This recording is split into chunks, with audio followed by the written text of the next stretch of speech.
Dans la commune de Dia, il y a 30 villages et 1047 sont bénéficiaires sur le RNU et sur l'extension. Donc il y avait 796 ménages sur l'extension, c'est-à-dire sur le RNU, et 251 sur l'extension. L'extension, c'est le plus que l'État a donné aux communes pour compléter quand même. Parce que déjà il y avait un stock de 796 qui a été déjà identifié par le biais du recensement, qu'on appelle les bourses familiales, donc y compris les bénéficiaires et ceux qui ont été enquêtés et jusque-là n'ont pas encore bénéficié de ces bourses. Le tout confondu maintenant nous donne 796. En plus de ces 796, l'État nous a attribué, nous a donné encore une faveur de cibler encore 251 ménages sur le reste des ménages.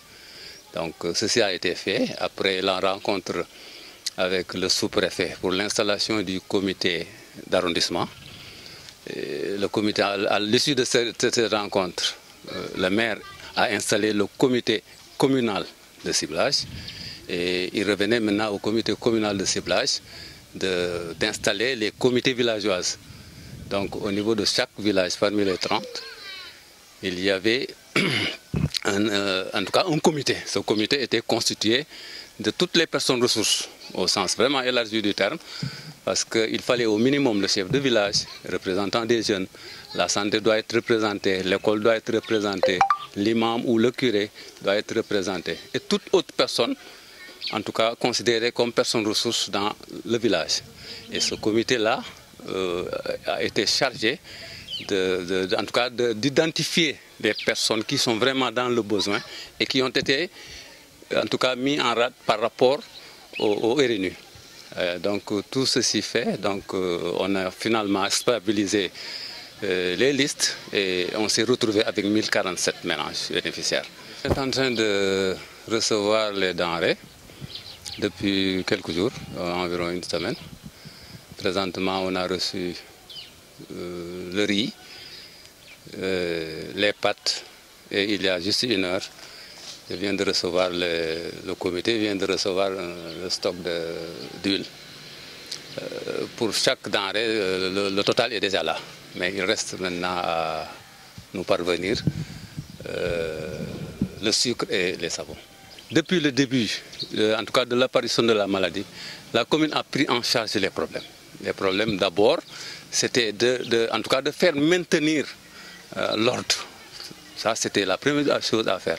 S'il y a couvre-feu, il faut respecter le couvre-feu, les gestes barrières à respecter, et ainsi de suite. Mais en plus de ça, la commune a dégagé une somme dans son budget pour appuyer, les villages, les communes, tant pour moi les ménages dans les villages. Donc pour un premier temps, la commune a donné au Dara. Au Dara, où en tout cas on dit Dara, mais Dara, on a ciblé les Dara où il y avait des talibés qui en temps normal sortaient de leur ménage pour aller demander de l'aumône. Pour les stabiliser, les fixer dans les concessions, on a fait un geste vraiment qui n'était pas du tout petit, un grand geste avec des sacs, beaucoup de sacs de riz, de l'huile et aussi du savon et des gels pour en tout cas se protéger. Ça a été déjà fait avant même l'arrivée de ces trucs-là. Il y avait vraiment ces choses-là. Donc, le montant, présentement, je ne peux pas l'estimer, mais je sais que tout récemment, la commune a dégagé 5,5 millions. Wow, ça c'était la dernière partie. Hein. L'autre partie nous venait en vrac comme ça. Donc en tout cas on peut estimer ça à plus de 2 millions, hein, ce qu'on a déjà fait. Mais ce qui est récent, est-ce qu'on peut être exact là-dessus, c'est 5,5 millions. Ça, vraiment on l'a dégagé pour en tout cas régler certains problèmes. Surtout le problème de l'école, parce qu'avec l'ouverture des classes, il a fallu donner aux écoles tout ce qu'il fallait. Donc pour chaque enseignant des 15 écoles de la commune, on a donné chacun 3 masques. On a donné autant de masques à chaque élève. En tout cas, les élèves qui devaient rejoindre, les élèves qui sont en classe d'examen, ont été équipés.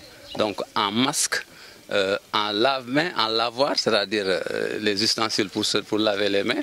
Il y avait l'eau de javel aussi et même les thermoflages.